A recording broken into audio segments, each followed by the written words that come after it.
wrestling time. Pond Water and Amy, partners in crime. Lots of wrestling, silly bits too. Having a blast bringing our show to you. They rant, they rave, they won't behave. Wrestling fans, come out your cave. It's time to BS and misbehave. Talking wrestling, time to go. Ring the bell and start the show. Talking wrestling, time to go. Ring the bell and start the show.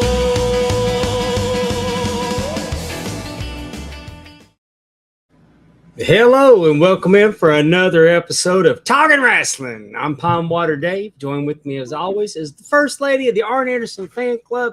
Got in right on the wire, Miss Amy Vaughn. Well, we had Amy. She was here and now she's gone. Ain't that something? We started an hour later, and I added her to the studio during the open. Let's see if is she with us now? I can't hear. You can't hear.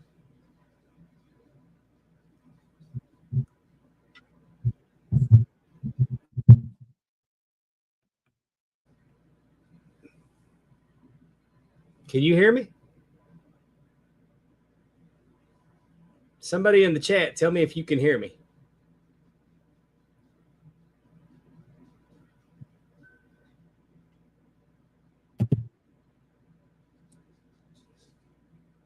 Can you hear me, Amy? Allison can hear me. Okay, I just wanted to make sure. Last night on Bash of the Buttons, TJ went for a good 5 minutes and nobody could hear what he was saying. I don't know what's wrong.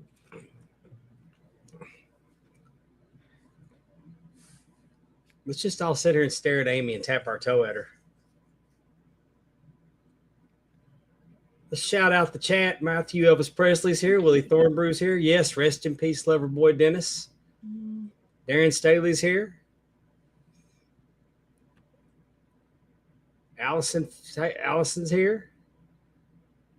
Mark Maggard. Hi, Mark. How you doing?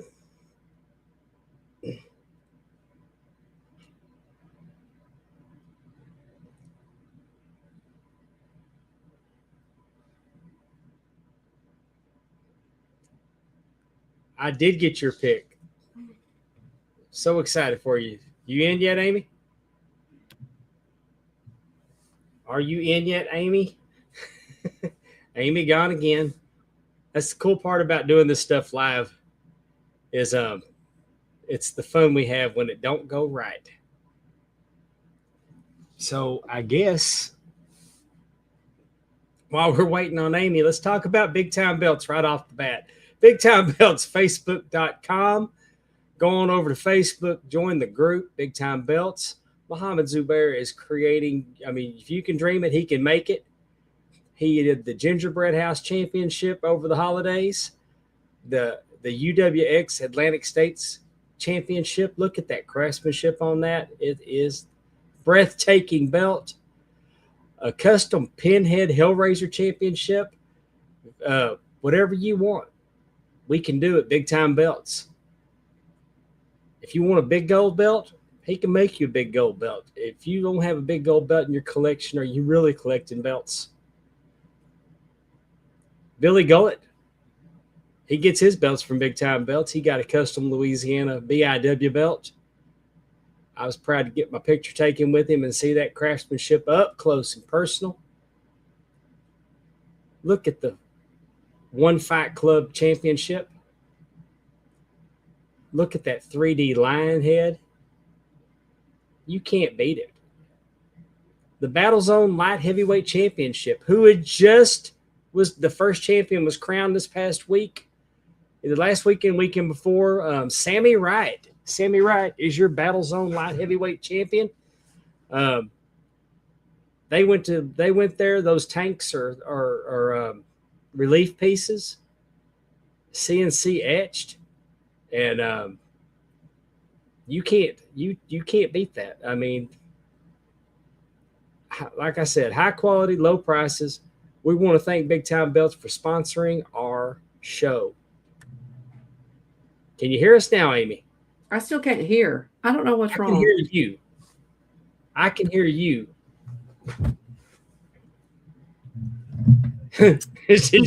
She went to prayer. Quit laughing at me. I'm not laughing at you. I am 100% laughing at her.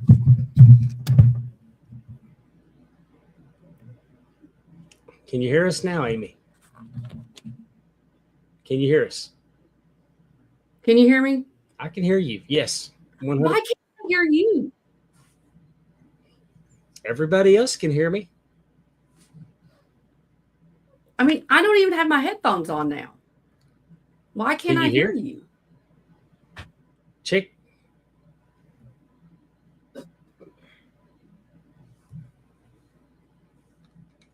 I'm going to text her.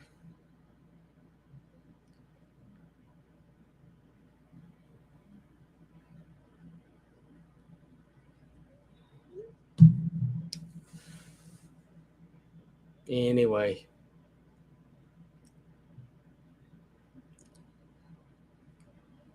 I guess I'll show you something else while we're waiting for Amy. How about our latest and greatest shirt over at jumpinthepond.com? Pond water ugly. Pond water ugly is a term that I've come up with. I've been told on 2 different occasions by the same person that I'm not just ugly, I'm fucking ugly. We all know it's not true. So whenever one of the haters tells you that you're ugly or they say something negative to you, and you just know that in the immortal words of Tony Schiavone, they a lie, consider yourself pond water ugly. It's kind of like if I said, boy, that Riley Green, he is ugly. And y'all know that handsome son of a bitch ain't ugly. So I just decided, if somebody insults you, own your insult. Wear the shirt like it's your trophy. Over at jumpinthepond.com, it's got 10% off. It's $14 and some change. You can't beat that for a wrestling t-shirt.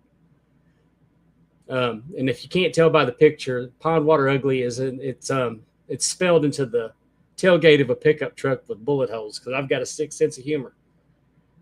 Hey, look at Kevin Davenport out there, relaxing in the bed, enjoying the show. Glad you're with us, Kevin. Good to hear from you, man. May have to tag you in as a co-host there in a minute if Amy can't get back.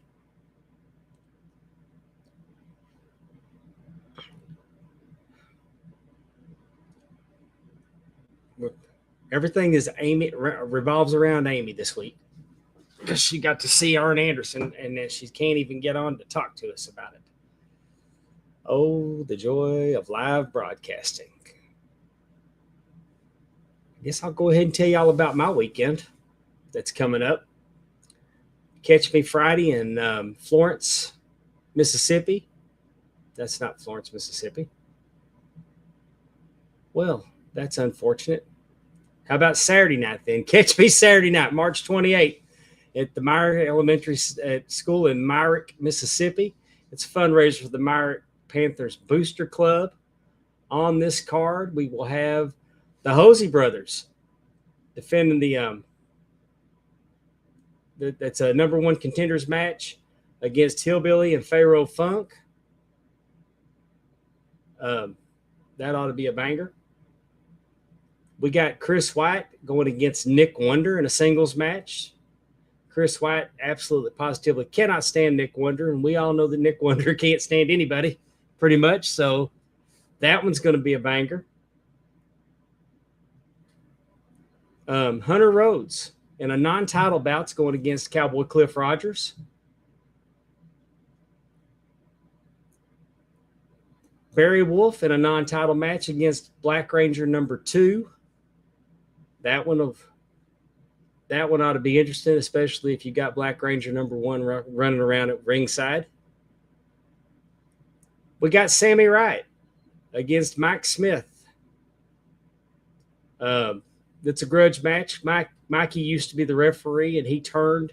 And when he turned, he really screwed over the Hosey brothers. I mean, the Wrights. Leo Wright's going to be there against one half of the tag team champions, Ward and Moss, and that's another grudge match.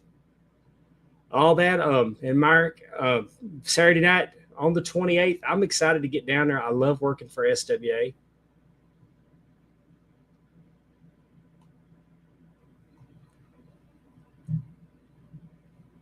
I can't believe that I screwed up my PDFs.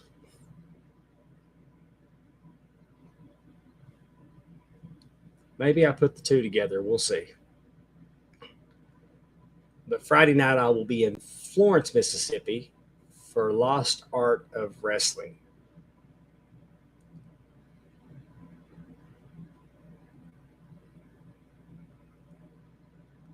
I hope Amy's coming back. Y'all know how bad the show is when Amy's not here. Let me see if I just screwed up and put both PDFs together.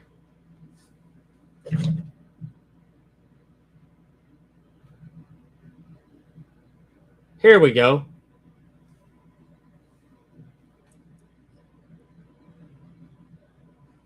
Can you hear me now? Back. Yes. All Don't right. ask me why. Just Why? killed the show right out of the gate, Amy. That's all right. I'm Oh, we got What Wrestle happened? Clash 3. Lost Art of Wrestling presents Wrestle Clash 3 Friday, March 27th at the Florence High School Gym in Florence, Mississippi. We have Sammy Wright versus Zane Stevens.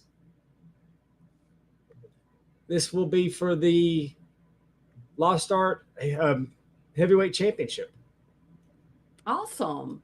We will have Jesse the Dragonheart against Andreas for the Zero Gravity Championship.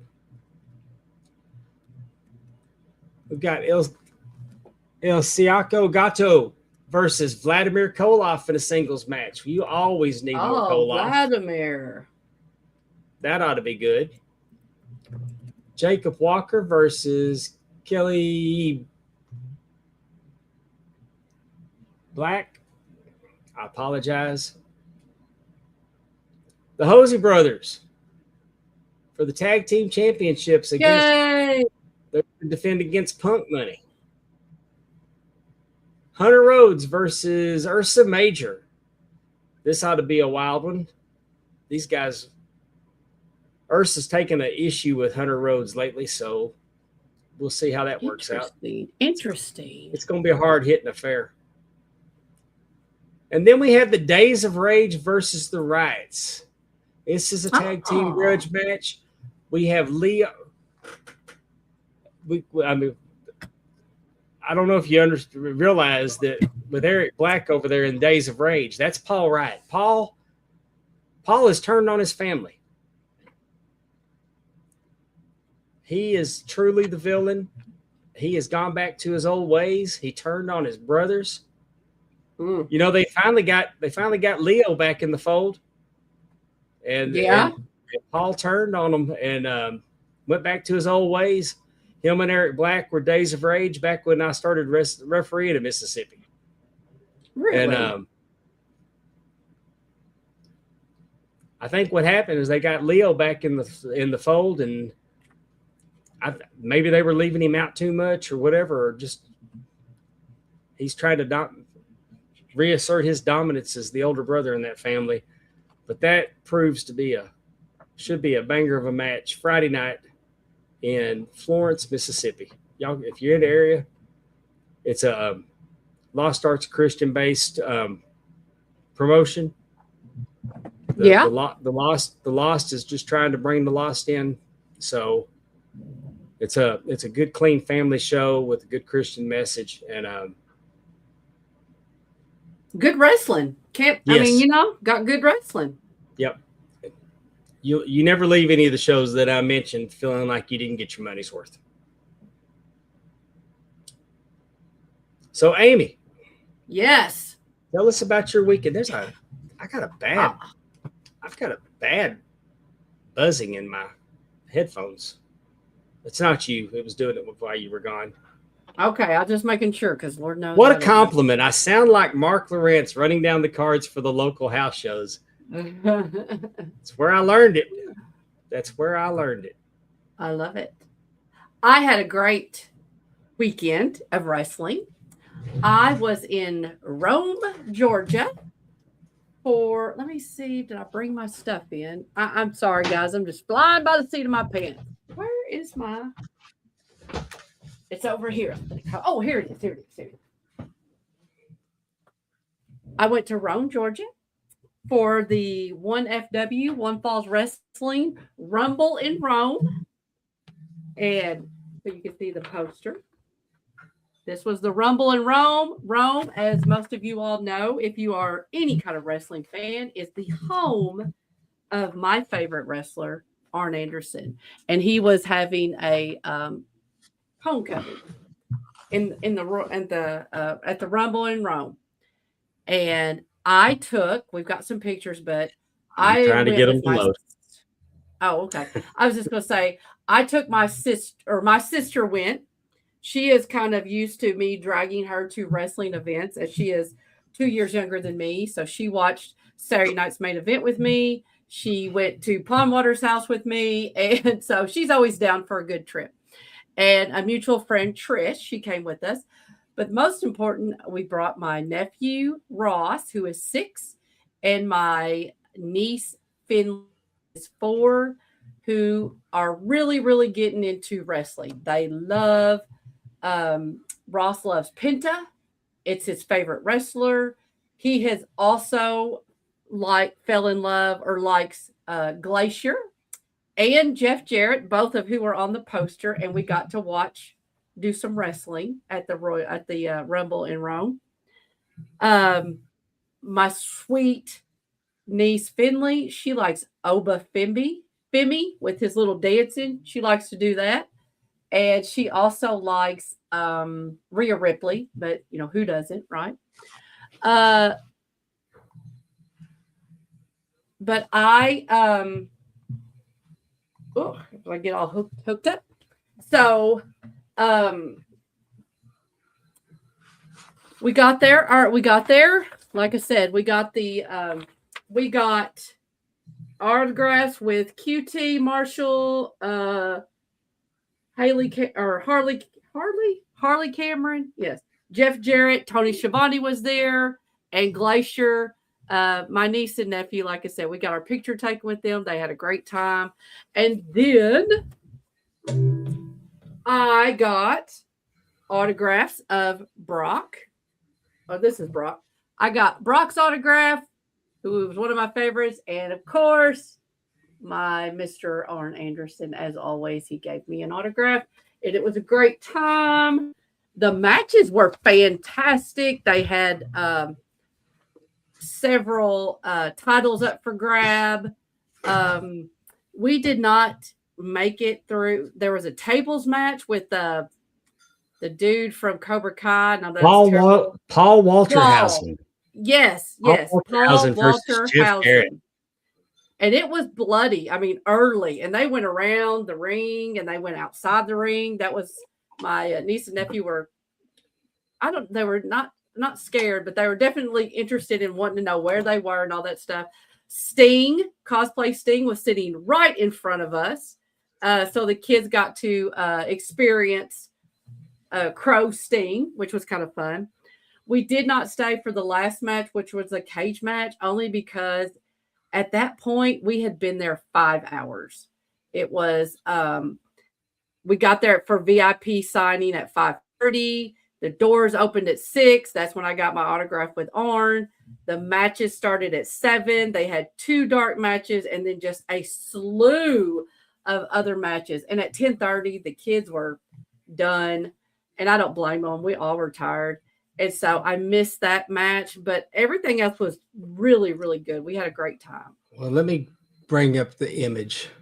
Okay. I'll just do image files instead of PDFs. Okay, they are. That's a heck of a picture right there. Yes, it is. So that's my little nephew, Ross, and Finley. Of course, they got to be with Harley. I got to be with Jeff, and like I said, Ross definitely loves Glacier's outfit. Like he really likes that. Glacier looks pretty much like he did. I mean, that dude's aging well. Yes, he gets in the ring. He does a few things in the ring that night, and that was another thing that Ross just thought was super cool. Hang on. I got my Anderson shirt on because I was there to represent. I love how both my nieces and both of them are like holding their hands. They're just like, This is exciting. There is Tony Schiavone is interviewing Brock and Arn during like a little intermission. And, Arn was always very appreciative. There we all are. We're having a great time. That's my sister next to Ross. Finley's looking at something. Our friend Trish. We just took a picture of all of us at the wrestling. We were having a good time. Ross doesn't look like he's having a good time. He wasn't. It's funny. I know he was. Like that, but he really does. Like he really is having a good time, but he's almost kind of taking it all in. Like he's kind of serious a little bit. Like this is really. There is Jeff Jarrett. You can't see Paul Walker, but you could see that they are wrestling over by the stairs. I'm pretty sure he's referee for this match. Yes, a country singer, Michael Ray. I have to look and see what his name is. Yes, he's a country singer. I want to say his last name is R. Well, thank you, Kenneth. We appreciate that. Yes. Hello. Hey, there's Efren. Hey, Efren. Yay. They had 1,200 people, they said. Willie. 1,200 people came. They draw pretty good. The whole place was packed. There was I didn't really see any seats. That was on their Facebook page, the 1,200. So, they could have been counting talent. I don't know, but there we are. There we are. They're meeting. They wanted to come over there with me. Arn is, I guess he's scratching his nose at this moment. So I took that picture, bless him. And he's signing my stuff. He was happy to see us. Well, I've tried several different ways to do a PDF file of all your pictures, Amy, and it's fine. No, this is fine. We're having one of those technical off the rails. No kidding. He is always so appreciative. He asked me how long it took to get there because obviously he knows I'm not from Rome, Georgia. Just always so happy, just so thankful that I, wanted to make the trip there. The first time I met Arn, he barely looked up from signing autographs. Really?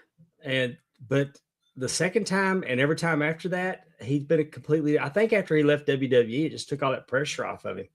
Possibly. Yeah. How long ago was it when you first met him? He was still with WWE. Mm-hmm. Yeah. They brought him in and he was still with WWE, and they had him. He wasn't allowed to be out with everybody else. You had to go to a private room and to get right. But I think that getting out of that environment and getting out of that pressure cooker, I think it changed his attitude. Right. And I mean, he wasn't rude. Don't get me wrong. He wasn't rude. He had a job to do, and that was to get through the autographs. And talking to us wasn't one of them. Right. No, he's very much a talker, and he's very nice. Yes. Mark, what happened? Percy Pringle's son, DJ, has passed away. I don't know what happened to him. I just saw it before we came on the air. Oh. But that was, and you want to hear something crazy? Yeah. Okay. Monday afternoon. So we went down Saturday, went to the show, stayed in a hotel, and came back home. Saturday morning, Rome, Georgia's courthouse burnt to the ground. Dang. And it was like all over Facebook. And because my dad sent me, he goes, "Did you know that?" And it was like, something happened Monday afternoon. I was like, oh my gosh, I think we saw that too. Like in our it's a nice little town, but I just, I was like, that was wild. That was a weird thing, but it was a great time. So I got another wrestling coming. Who did Brock Anderson wrestle? It was going to be like it was going to be Billy Gunn and one of his sons. I need to look and see. And then they had a battle royal, and then I'm trying to determine whoever was going against Arn's probably the number one suspect on who burnt down the courthouse. Possibly. Because they also had like they had a battle royal in the very beginning, and whoever won the battle royal got to be partners with Billy Gunn. So I want to say that it might have been he might have been on the losing end of that. Let's see. Adam Priest was there. I took pictures of that, but I didn't send them to you. Adam Priest wrestled. I'm trying to see if I can figure out. QT Marshall wrestled Andrade. We missed that match, but because, like I said, the kids were just wore out. I don't know because I didn't get to see it. Sorry. They are speaking of Adam Priest. He is he's got a big match coming up. He's got I'm trying to think. He's tag teaming with the British Bulldog. The Dynamite Kid Jr. Okay. What is his name? Tim? Does that sound right? Tim Billington? I don't think that's right. I think it's Billy. I mean, I know it's Billington, but is it Tim? I'm trying to think who is they're Global Wars. They're going against man.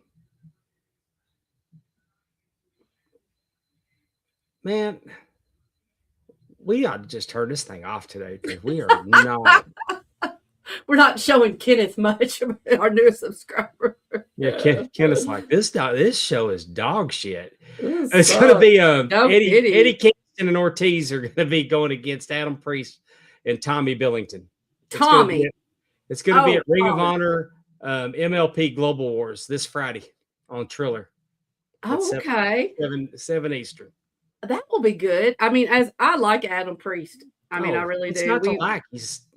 We've met him a few times. He's very good, and he's a very good wrestler. I really do think that. I mean, again, he's great. He was. He lost. He didn't win the match. It was a 4-way of sorts. But anyway, great time. I'm going this coming weekend, which I don't normally schedule this because I'm getting old. I can't do these weekends like this, but I'm going to the Squared Circle Expo in Indianapolis. And I am volunteering because it's just something I've always wanted to kind of do. And I'm not getting any younger. So I said, I'm going to do it. And they let me be a volunteer. So I'm going to be up there being a volunteer for this weekend. So if you all are in the Indianapolis area and you are out and about, please stop by the Squared Circle Expo. It's TJ's going to be there too, isn't he? Yes. Tim is going to be there. Oh, Tim and also. TJ? Any idea who you're going to be with? I am with Billy Gunn and Road Dogg. Oh, great. You can't get any better than that. That's who I will be with. So yes, I'm looking forward to it all weekend. That's who I'll be with. Love Road Dogg. You know what? Is he gonna inside? I mean, what are the chances of him doing a podcast again? Fingers are crossed. Fingers are crossed. When he was doing his show with Casio, I loved it. And I know that, I knew that, I think anyway, that, he had a very, a job that was very demanding. And then when he was home, he's having to do he's having to do the podcast, and that, maybe it was just too much. But I don't know about you, but like Road Dogg is everywhere right now. Like he is at OVW. He's going to be at, so like he loves the business. Well, he absolutely loves the business.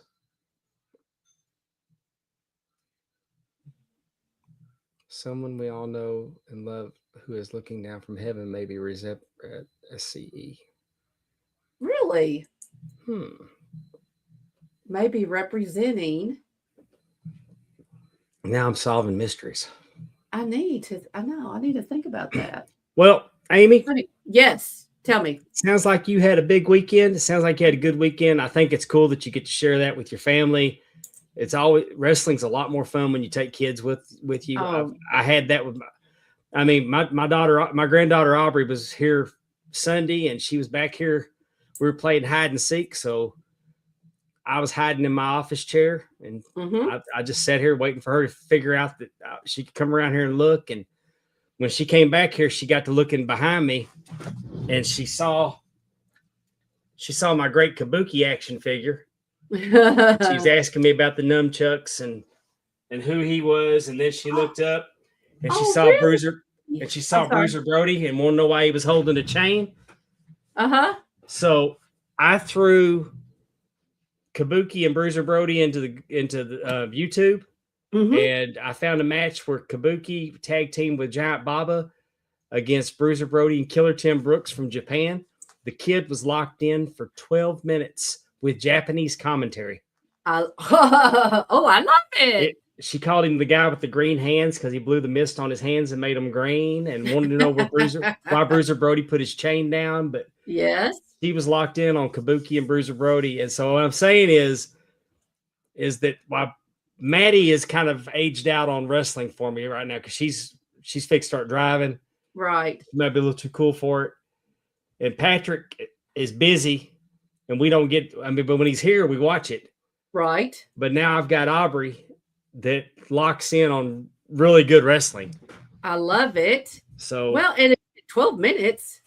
She went 12 minutes into that match. And I mean, and not knowing what they were saying, she was just watching the action. But really good wrestling will do that. And unfortunately, we lost a really good wrestler this week. So before we get started, I'd like to do this.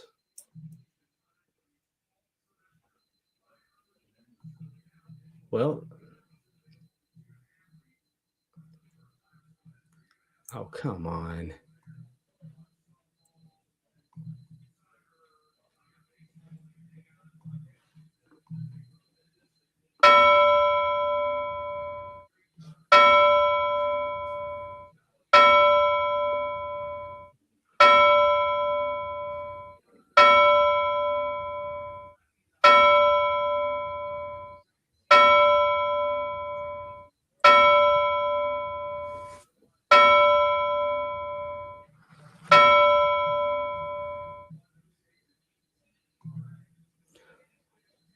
Dennis Condrey passed away at his home. He was 76 years old. He had an accident. He fell down and broke his neck. And it paralyzed him. And when he didn't show up to pick his wife up from work, she called a neighbor, and the neighbor went and found him. They got him to the hospital. He was still breathing, put him on a respirator, and unfortunately he didn't make it. What's really sad is that she was a week away from retiring, where they'd be able to spend. She worked till she was 67, and she was fixing to retire, and they were going to have more time together. And I mean, for as bad as he was in the ring, I mean, the Midnight Express were the hated villains. If you ever had a chance to meet Loverboy Dennis in person, he was a very nice man. We saw him at AEW when we went in Huntsville last year. He was there, and he was just there watching, and he was so excited that people recognized him. I mean, it's like he was shocked that people would know who he was. And he lived in that area, and he supported it. And he was born February 1st, 1950 in Florence, Alabama. He started his wrestling career in 1973. The earliest match that I could find on him, he was in a tag team match where he along with the Scuffling Hillbilly, defeated Eddie Sullivan and Rip Tyler. Right off through 1973, he was going up against Johnny Weaver. He was going up against Robert Fuller, Al Green, and Phil Hickerson. In 75, he challenged for the Australian tag team titles against Bill Dundee and George Barnes. Just looking at how far out, because you just don't realize how early these guys started wrestling. He was wrestling Jimmy Golden in Louisville, Kentucky, in '75. Tojo Yamamoto. He was in a tag team called the Bicentennial Kings with Phil Hickerson in July 5th, 1975. The Outlaws, Cowboy Parker, and Ken Dillinger defeated the Bicentennial Kings, Dennis Condrey and Phil Hickerson, in Chattanooga, Tennessee. I mean, it's always fun to go back and look at all that old stuff. And he in January of 1982, he returned to Memphis, and he forms a Freebird style. He'd been wrestling against Hayes and Gordy, by the way. He comes to Memphis, and he gets with Randy Rose and Norville Austin, and they are the Midnight Express, and with the Freebird rules, and they were it's a successful 6-month run in Memphis. They had 2 reigns as the Southern Tag Team Champions, and then they go back to Alabama from summer of '82 to '83, and held the Southeastern belts 5 different times. And then they go back to Memphis, and Condrey and Norville Austin are in Memphis, and they're a 2-man team, and they keep working. And then they get the attention of Bill Watts. They had just won the Memphis version of the World Tag Team titles. They got Bill Watts' attention, and Bill Watts he's there to check out talent, and they beat the fabulous ones, Stan Lane, and Steve Kern. Yeah. And they won because of the interference of what they were calling the rookie manager, Jim Cornette. It's weird because Eaton and Condrey worked throughout the South from '75 to '83, and they never teamed together. They wrestled each other, but they were never teamed together all that time. And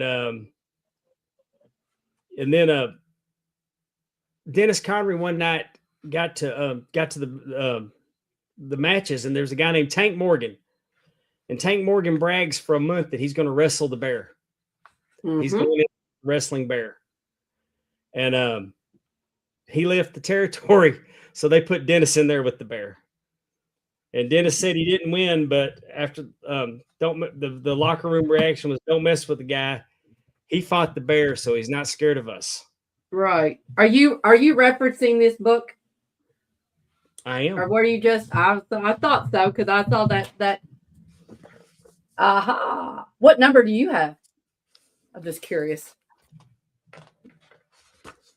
Well, Amy, where do I find the number at? In the front, where they signed.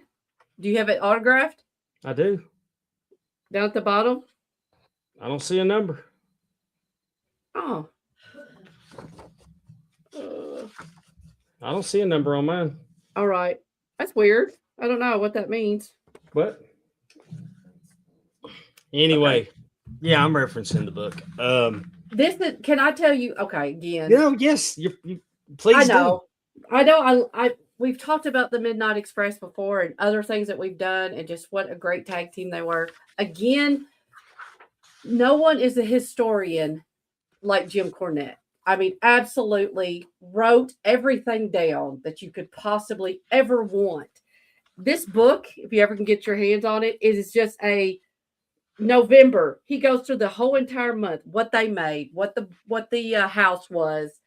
Then you get some little, the match, and it talks about what they remember. And it just, I mean, this book is fantastic. You just get Darren all Staley kinds said of, that Dave don't read notebooks. I look at the pictures. You don't. You look at the hey, there's some great pictures in this book too. But I just, again, with Jim Cornette doing kind of the putting the book together and giving you that information, like, you are just getting all kinds of good stuff. And you're right. I mean, I know we all know about Bobby Eaton, at least his career, because we saw him on WCW and, as time went on. But Dennis Condrey had a really great wrestling career before he was part of the Midnight Express. And then, you've got to have that historical look back to get that, or you may not even know that there was a Dennis Condrey in Midnight Express, because maybe you only knew him and, Bobby Eaton and Stan Lane, or even worse, Bodacious Bob and Bombastic Bart at the new Midnight Express. So anyway, just saying, this is a great book. That's a good picture, Dennis. And there's Bobby with Jim Cornette. With old Jimmy Cornette. Well, they got together. Let me tell you about Bobby Eaton before we move on. Bobby Eaton, his story was a little different. He was born August 14th, 1958 in Huntsville. Mm-hmm. And he always liked the hills when he was a kid. Mm-hmm. But even though he was scared of guys like Kurt and Carl von Bronner, but by the age of 12, he'd figured out a hack that if he went in there and helped him set up the ring, that he could get in for free. So he became one of the all-time greats with basically no training. Mm-hmm. He learned it all by trial by fire. He'd watch the matches and then he'd practice what he saw. One night in Birmingham, Bearcat Brown's opponent didn't show, so Bobby was asked to fill in. And he said he knew enough to try not to beat him. And he guessed he did it okay. Tojo Yamamoto was mentoring him. He said that Tojo's training was unorthodox and he beat the crap out of young wrestlers. That Tojo would pinch Bobby's fingers and ears until it was almost in tears. And then he'd say, "Now look at your face." And then he did that until Bobby could make that face without any expression. A fun fact is that he was working with Lanny Poffo and they won the Mid-America tag titles. But he also won the Mid-America title. His first singles title came because he beat the Macho Man Randy Savage. Love it. You don't think as Bobby Eaton is a great singles wrestler, even though he was. Right. But that's pretty cool that he beat a young Randy Savage. I want to say, I read. Keep going. I'm sorry. Before he was 21, Bobby was in big Memphis mains. He teamed with Andre the Giant against Michael Hayes and Terry Gordy. Isn't that crazy? He teamed with George Goulas against Dennis Condrey and Chris Colt. In his Memphis rise with Jimmy Hart, the Ebony and Ivory run, he got on TBS in the summer of 1980. He was working under Jimmy Hart, mixing it up with Austin Idol, Bill Robinson, and Bill Dundee. In 81, he returns to Memphis to stay and rejoins Hart's family. He teams with Coco Ware. They were Ebony and Ivory. They held the Southern titles twice. Then he went to Mid-South. He got Bill Watts got him in a talent swap. Mm-hmm. And when he got there, they put him with Dennis Condrey. And they got there in late 1982.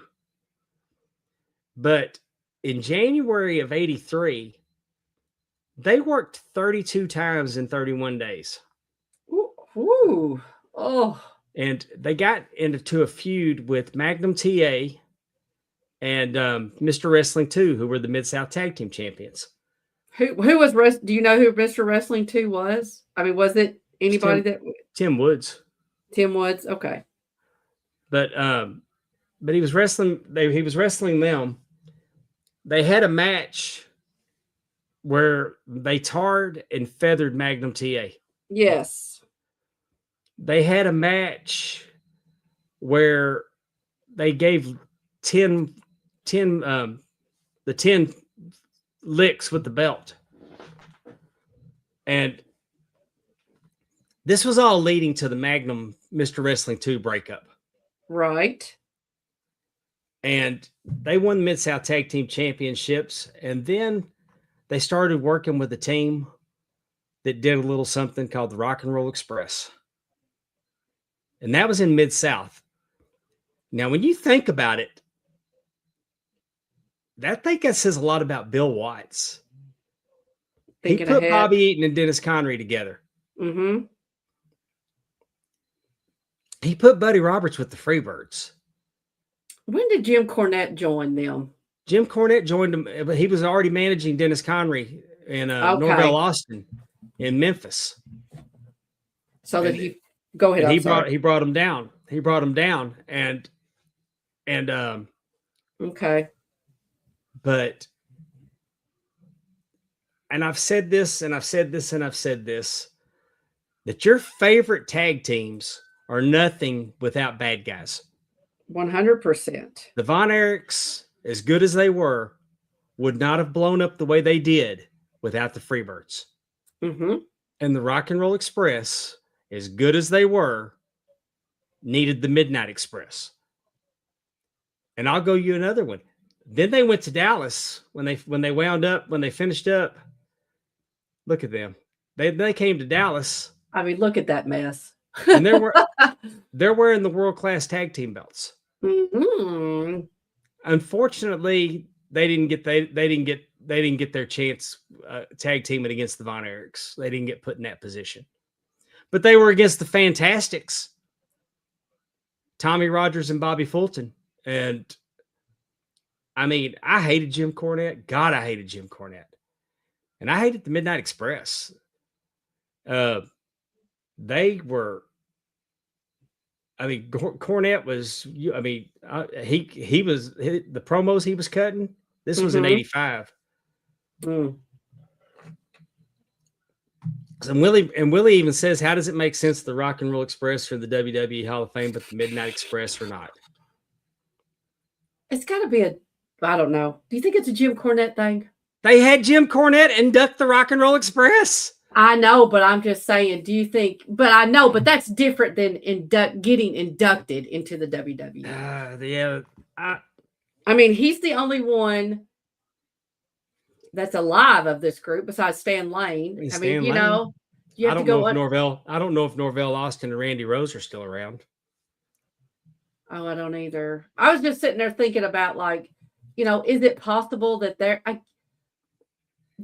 I know we talk about that sometimes about the Hall of Fame, but like there are things that go along with that. Now, I don't know if maybe things have changed, but like, they'd have to go under a Legends contract. Like, we've heard those kind of things. And some people don't want to do all that. It's not worth it to them. So I don't know. I don't know the particulars, but I mean, they've got a formula. They put a woman in, they put a tag team in, they put a dead wrestler in, they put a legend in. And some kind of and then they have the headliner. Person. Well, in a mainstream. So you got Dennis Rodman as your mainstream. Sid Vicious is your dead one. Mark Stephanie says that Randy Rose was at the Hall of Fame in 2018. For the Rock and Roll Express? There. Oh, okay. But what I'm saying is that Willie says Norvell passed away September 22nd, 2024. Boy, Norvell Austin knew how to get heat. I hate it. Him and Coco wear the PYT Express. Yeah. And we all know that ugly shit that Coco said to my sister. Yeah, pretty young things. But man, they knew how to draw some heat. But hey, I don't know that the WWE, I mean, I don't think the WWE Hall of Fame is the end all be all. No. I mean, you got the Pro Wrestling Hall of Fame in New York, and you got the Pro Wrestling Hall of Fame in Waterloo, Iowa. True. I mean, maybe one of these days, if WWE has a brick and mortar building, and they make it an exhibit where you can visit and learn, right, like other Hall of Fames. But I'm not crapping on the WWE Hall of Fame. It's a television product now with a payday for whoever's going into it. Right. And I think that the criticism about not putting Sid in before now, like, it's a shame they don't put him in while they're still alive. Wasn't nobody expecting Sid to die when he died? It came as quite a shock to everybody. I mean, nobody was watching. We didn't know that Sid was going to. I mean, so. And the idea was, for the most part, it was the opinion of one. It's not like there's a ballot or anything, like people going in because of their merit or whatever. I mean, there's some people in there that you might shake your head at. Like you said, why is it midnight in there? And the Bushwhackers are, or whoever, Right.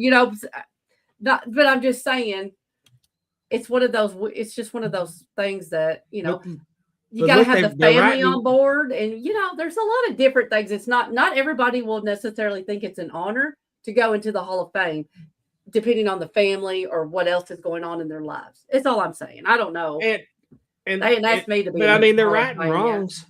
They're right and wrongs. The Demolition's going in this year. Right. Demolition, I mean, and because they were part of a class action lawsuit against WWF, they wouldn't put them in the Hall of Fame. Well, that makes sense. Why would you put somebody in the Hall of Fame if they're suing you? That's kind of okay, I get that one. But I mean, we can't argue that DJ Styles don't belong in there. Correct. We can't argue that Stephanie McMahon belongs in there. Yeah, kind of weird because it's kind of her family's Hall of Fame in a sense. But yeah, I get it. She earned it though. I didn't say she didn't earn it. No, I mean her and Shane both. Is Shane going in? Her dad's not in yet.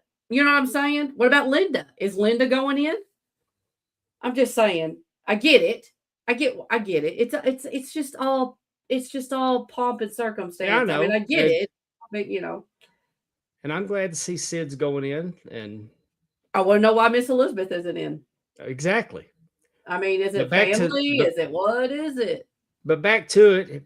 I like this picture because they won the NWA World Tag Team Championships. Yes, it's a great picture. I love those belts. That version of the belt. Jim Cornette and his circus attire. It looks like ringmaster. There they are on the Superstation. I think that's Scrappy. I think that's referee Scrappy McGowan, if I'm not mistaken. There's a good picture of them. I like that one.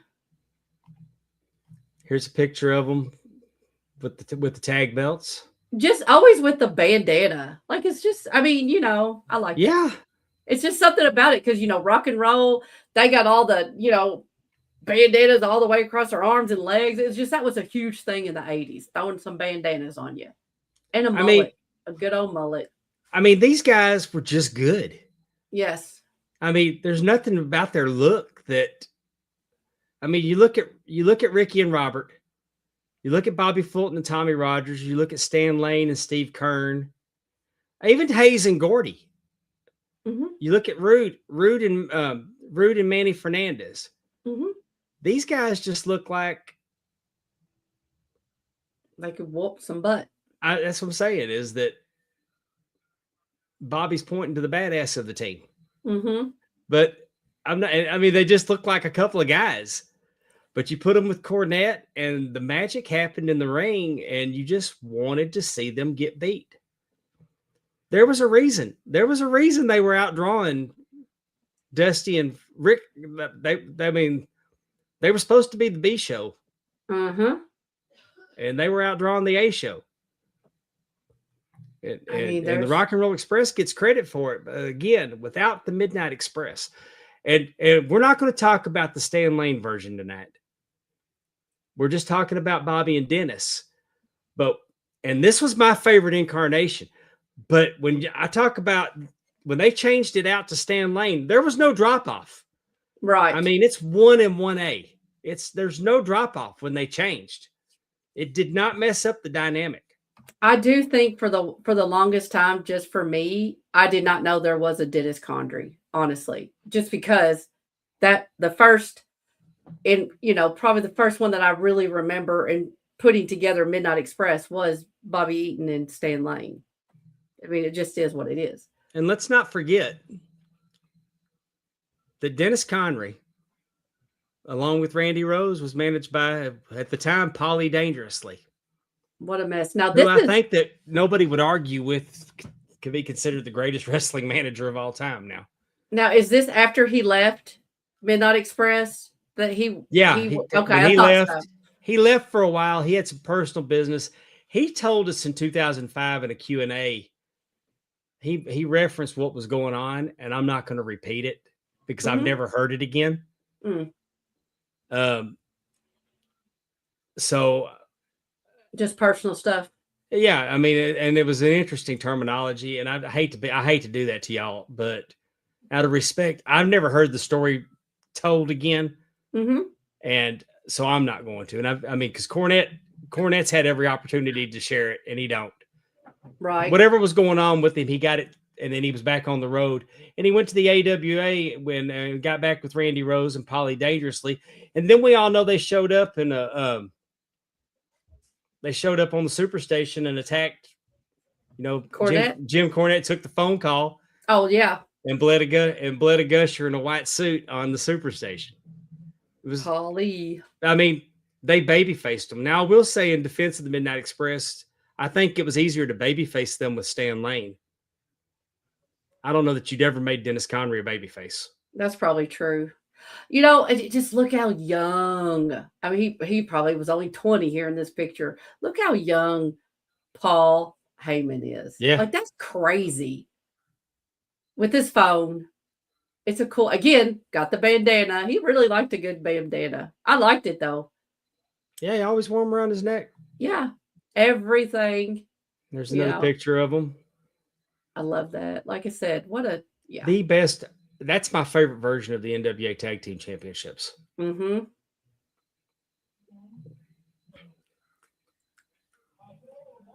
Amy, have any idea where this picture was taken?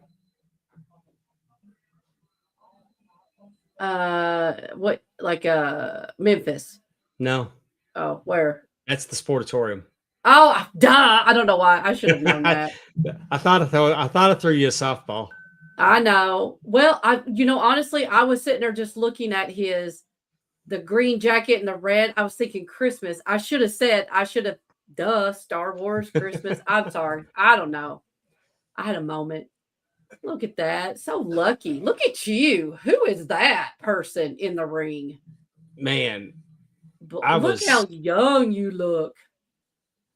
Yeah. It How was old 20. were you? That was 21 years ago. At the end of January 2005 in Tampa, Florida is when that picture was taken. And so I would have been 39 years old. Why did Jim Cornette write on Bobby Eaton like that? That's weird. Or is that just me? Probably. No, I guess that's where he decided to sign the picture. That's funny though, because it's like, why would you write your name on Bobby Eaton? But this is why I do want to say this real quick. This is why you go to the conventions, you go to these conferences, you go to these events, this expo, you get the autographs, because they will not. Number one, as we all know, Jim Cornette doesn't even go out anymore to do these kind of things. Yeah. Dennis Condrey's passed, Bobby Eaton passed.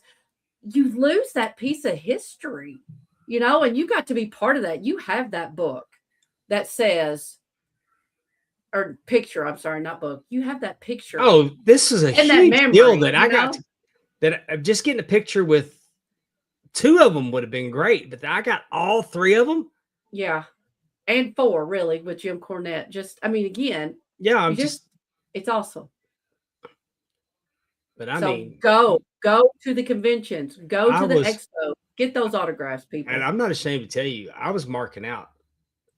I got a lot of cool pictures that weekend. Look at that grin. Look at that face. I could tell you're marking out. Wrestle Reunion was a cluster. It was bad. I mean, the way that they did it. It was, the lines were long. Is this where this was taken? Wrestle Reunion? The lines were real long. The wrestling conventions were new. It was very unorganized. And I knew that I wasn't going to get to meet near who I wanted to meet.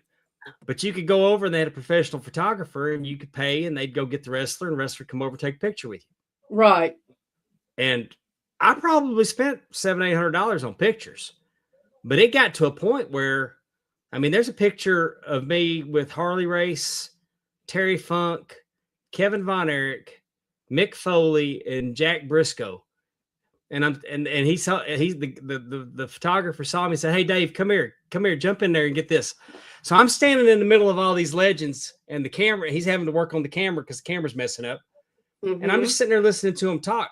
But I had the best weekend because I was able to meet everybody, get my picture taken with them, have a little conversation while we were waiting for the picture to print so they could sign it. And so it ended up being a great weekend for me. And I'll never forget it, but this is, I mean, I've got it on my wall over there. I got a lot of these pictures from that weekend in photo albums. But I'm proud of this one because if y'all haven't figured out by now, I've always been a fan of the bad guys. I really prefer the bad guys. Is that because you wanted to be a bad guy? Yeah. Is that what it was? I love being a bad guy, but this was before I was this was before I actually got to be a referee and later wrestling manager. But I liked the bad guy. So I came to realize that while I liked the rock and roll and I liked the Fantastics, that I knew that the Midnight Express were the draw. While I liked the Von Erichs, I knew that the Freebirds were the draw.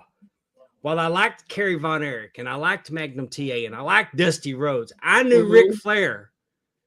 Ric Flair was the draw. Right. So it's just I've just always been that way. And this was a tremendous, tremendous weekend. And I'm going to say the Midnight Express were so good that even when they went up against the Road Warriors, and the Road Warriors used to body people regularly. And you would look at the Midnight Express and think that would be a team that the Road Warriors should handle. They didn't. And it was believable that they could. Right.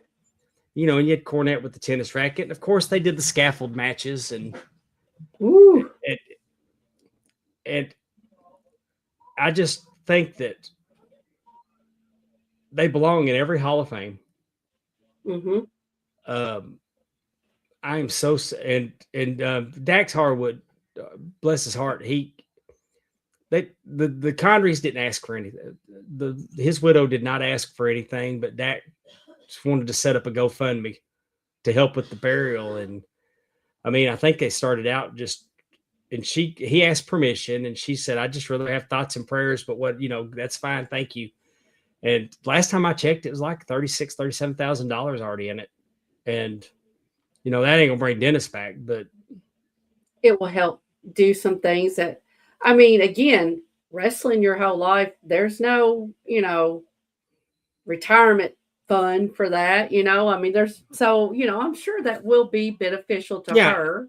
And they were never on the make millions of dollars to sit home schedule. They worked. And man, I think it's not lost on me that one of the greatest bump takers that ever did it took a bad bump at home. And I would hope that maybe some of the younger people that take very unnecessary risks in the ring might look at someone that,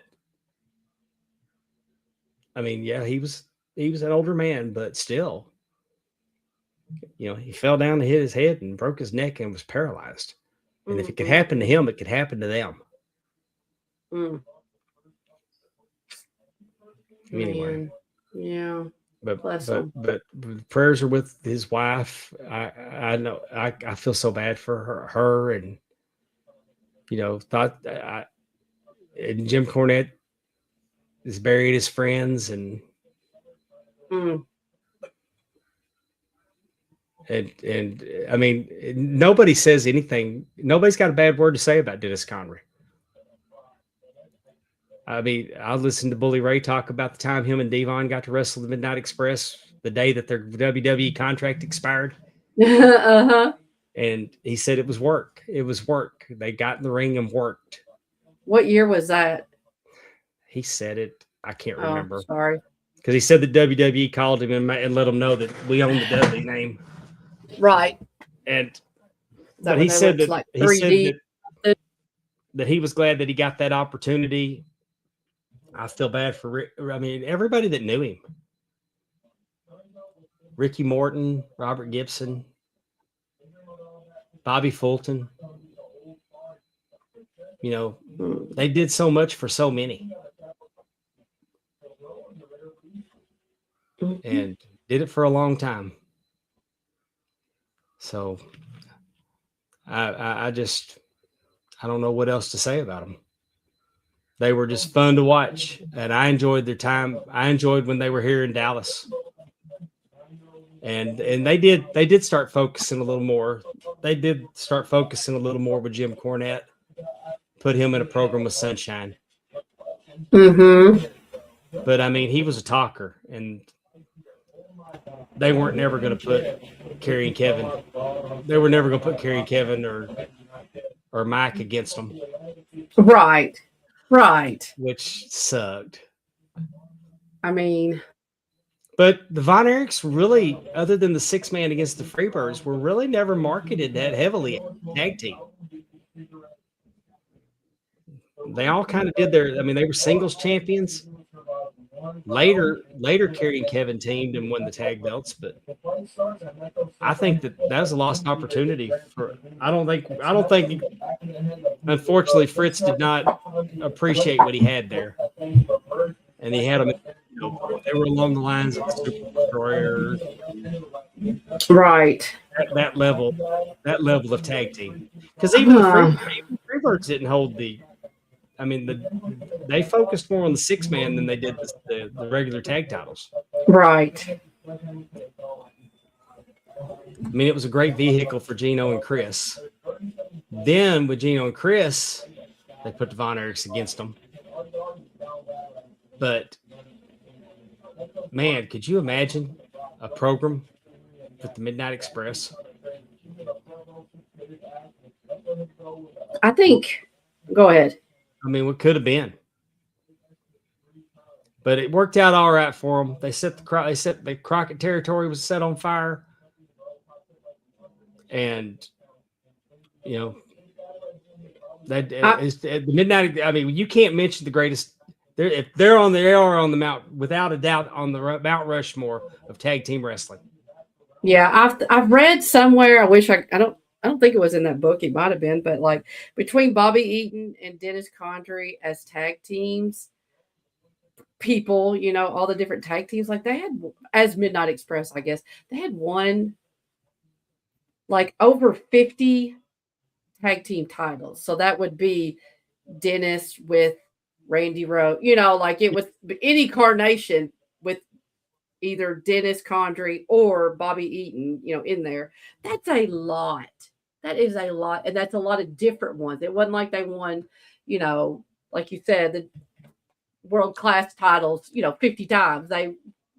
It was all over the place that they won. I think it says a lot. I think it says a lot that they could use the name the Midnight Express and it didn't lose its luster. In any incarnation, it didn't lose its luster. And I mean, it may have done better in WWE if they wouldn't have called it the new Midnight Express. Right. But, I mean, those guys were not the Midnight Express. Right. But right. Well, and I think at that point... But they weren't committed to it either. Right. But I think... the WWE, when I say they, I mean the WWE. Because you could have put Cornette with 2 guys and he could have made them just the Midnight Express. Right. And maybe had some success with them. But I do that think... was never in the cards. Right. And I do think at that time period, like, they could not be the Midnight Express that we knew and grew up with. Like it just wasn't, tag team wasn't that way. And so unless you're going to let people be the Midnight Express, like you said, which the WWE would not, because that's, they were much more. So you weren't going to be the president, the first lady of the bombastic Bob? No, I don't think so. Fan club? Maybe Bodacious Bart, but not Bombastic Bob didn't do it for you. But like that's. But how easy could the heavenly bodies have been the Midnight Express? Well, Stan Lane was part of it. But I'm saying you could have put Tom Pritchard in there, Sweet Stan. Oh yes. Come up with something cute for Tom, and they could have as easily been the Midnight Express as they could have been the Heavenly Bodies. That's very true. Yes, that type of wrestler. And that would have worked.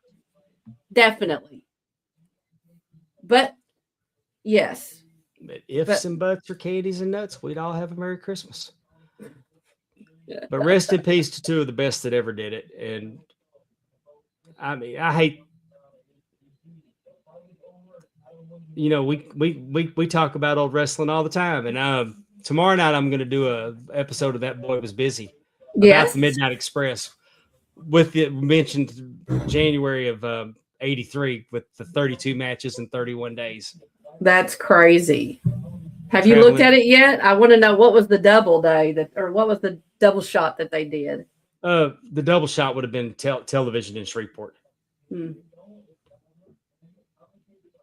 That's a lot of work, though.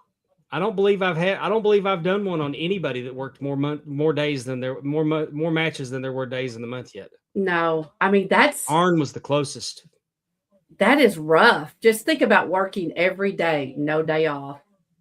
Like just that grind and driving who knows where, like that just makes me tired thinking about it. Oh yeah, because they did like 8,400 miles. And that was in Mid-South. They weren't taking planes. They were driving all over the place. And there was some 500-mile trips in that territory. Let's talk about what's going on our channel. Yeah. What's going on? We're proud. We can proudly be seen. If you're watching us on Facebook or X, know that we have a YouTube channel called Markout Moments, and we're not the only show on it. We're proud to have Drunken Pop.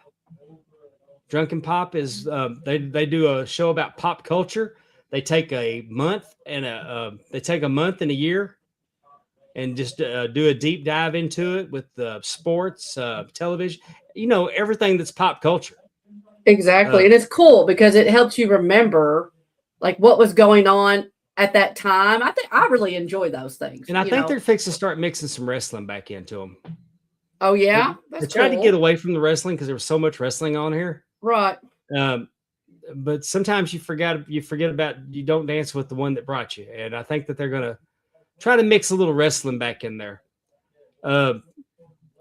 Now, to the show that I like to affectionately refer to as the best show on our channel. And me and Amy got a pretty high opinion of ourselves. Mm-hmm. I mean, I like to think that, I'm the belle of the ball, but TNA Top 10 is my, the other night my wife said, "Hey, are we going to watch Marshalls?" And I said, "Nope, we're going to watch TNA Top 10." And we watched TNA Top 10, and then we watched Marshalls. Really? I messed up my list this week. I don't know what happened.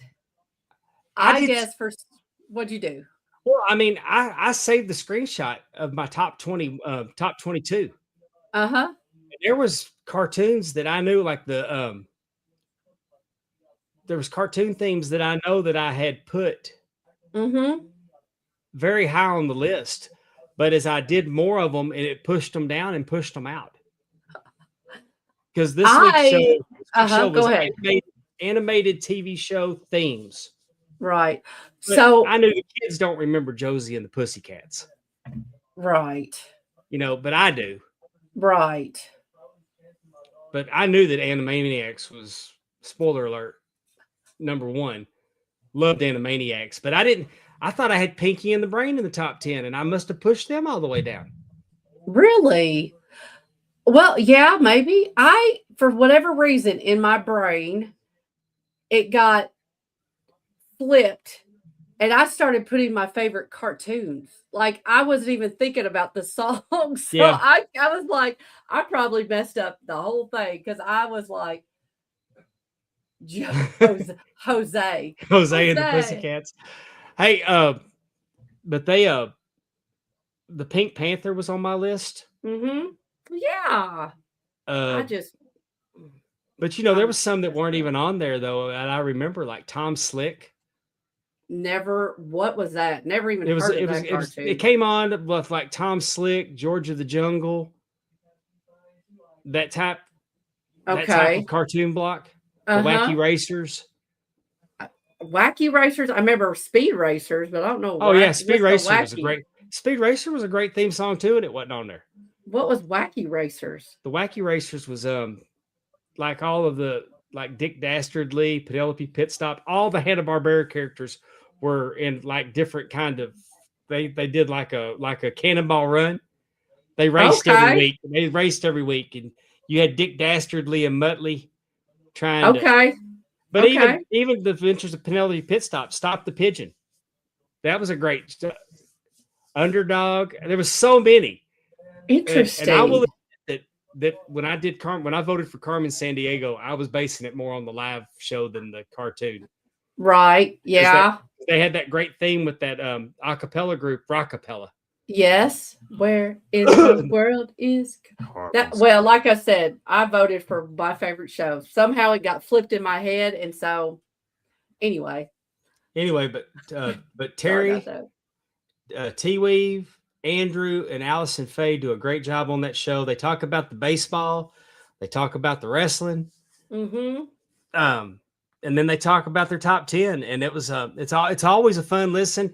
It's the polls. It's even better if you vote on the polls. Vote on the polls, screenshot it before you submit it, and see how you did. Because I mean, it's one that you'll cuss along. Like, yes, how did that get left out? How did that not make the top 10? I don't get it. And it's just it's always fun. I love it. They do a great job. And I do think sometimes you can tell genres of ages of people that are voting, because they're, a couple weeks ago, Hannah Montana was in the top 10, and we're all like, what? So you could kind of tell, it's like, oh, some of the younger people must be voting for these themes. And, I knew that probably the majority of the people that voted didn't know who half of my top 10 were. Exactly. So you just kind of like roll the dice on some of that sometimes. We got TJ Stevens playing Bash on the Buttons. He gets on and he plays an old classic video game.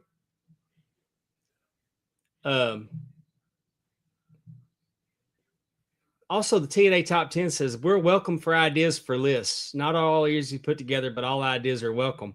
Definitely. I've been pushing real hard for top 10 baby making songs. He has. It's a great category. It is. It's a great category. It is. And I bet they will come back to it, because next week it's Taco Bell, right? Taco Bell items.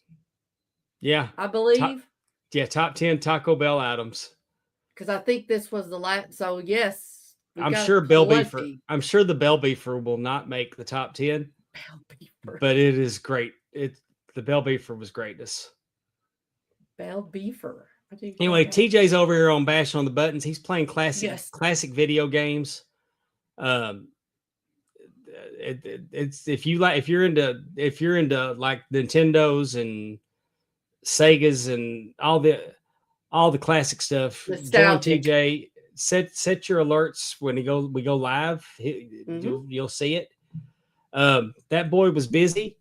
Last episode was Arn Anderson's April of 1985. We'll be going live tomorrow night at 6:30. I do the show live because I don't want to tape and edit it. It takes about 10 minutes. They're just quick 10-minute hits for a snapshot of the 30 days. But I will be doing the Midnight Express's January of 1983 tomorrow. It'll probably take you a little longer than 10 minutes to get through 32. TJ and Dollar Dave are doing Loose going into 4. That's our NASCAR project that we're doing. NASCAR has been very interesting this year with Tyler Reddick, who drives for Michael Jordan, the greatest athlete of all time. Michael Jordan.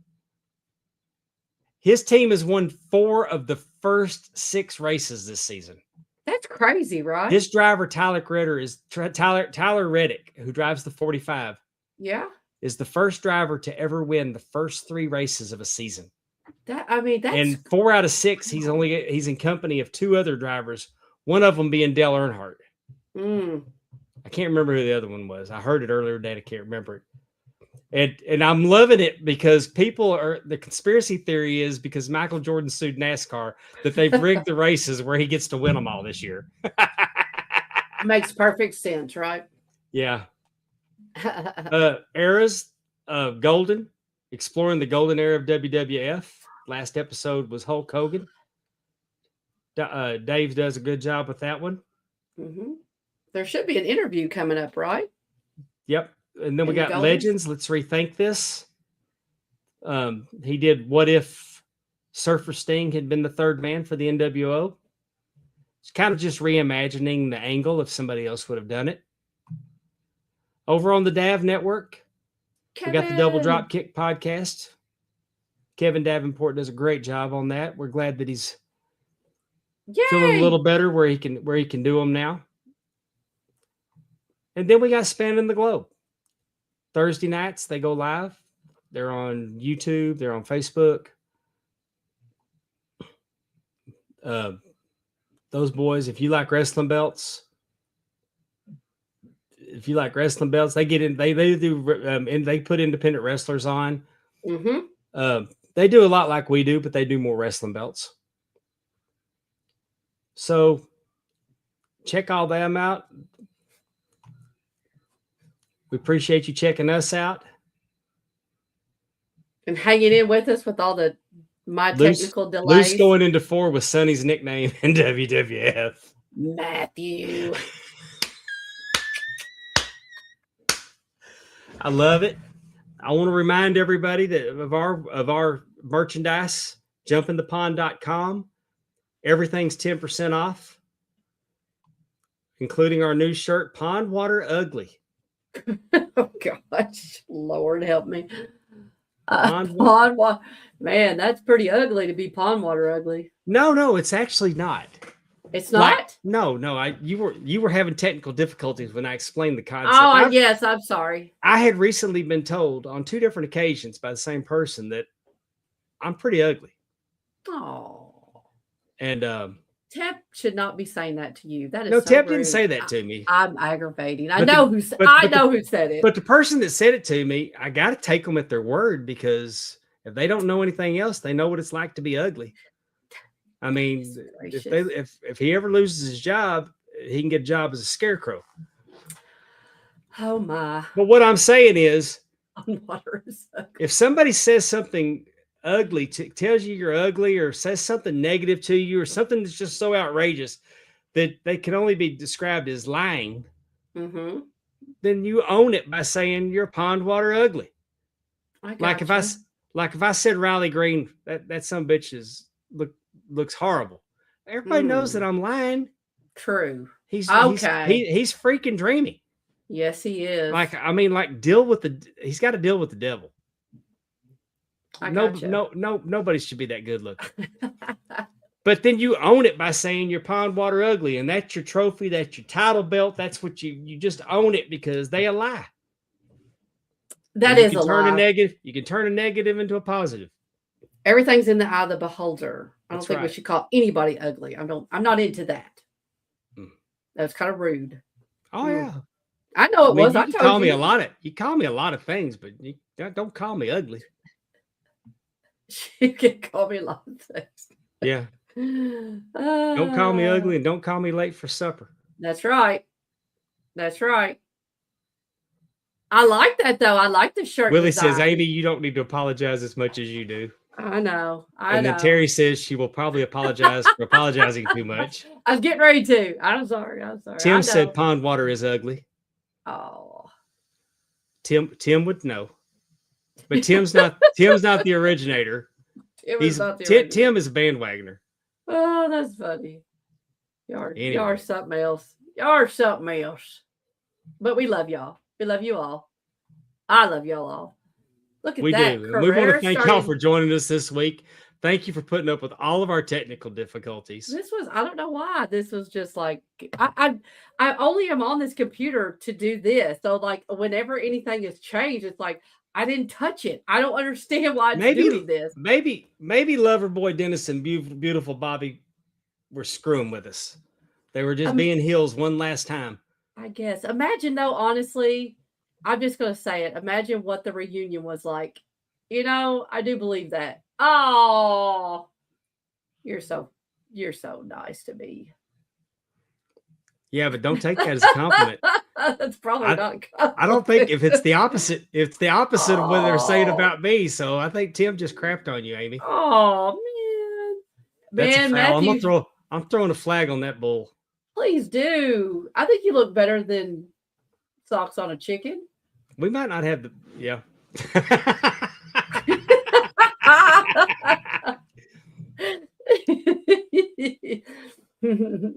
Well, I had a woman tell me earlier today that there was no way I'm 60. Ooh, what was she say? What she said? There's no way. Tell us more. She said I was not. She said I was not. There's no way that I'm 60. Not even close. You not only did I look good and look young, I looked good. Nice. I believe she was flirting. Made me feel good. Sometimes you get what you need on the heels of the scarecrow telling me that I was effing ugly. Right. It is always good to be, little remind you, yes, I am pretty good. But imagine the reunion in heaven for Dennis Condrey and Bobby Eaton and all the others that are up there. I mean, I do believe that does happen. That's me. So whatever you believe is great. But that's what I believe, and I think that was quite the reunion. They probably told Hawk and Animal, y'all are going off the scaffold this time. And Big Bubba will try to catch you, right? We'll just see how that works out. Just like I said, what a, bless them. Yeah.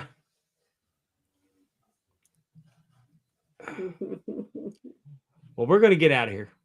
I was thinking if we were going to I was going to say I had a couple more that I was going to tackle, and I was like, nah. There's always next week. I'm like Talking Rasslin with Palm Water and Amy. Good night, everybody. Talking Rasslin, time to go. Thanks for watching our epic show. See you next week, same time, same place. Markout Moments is your happy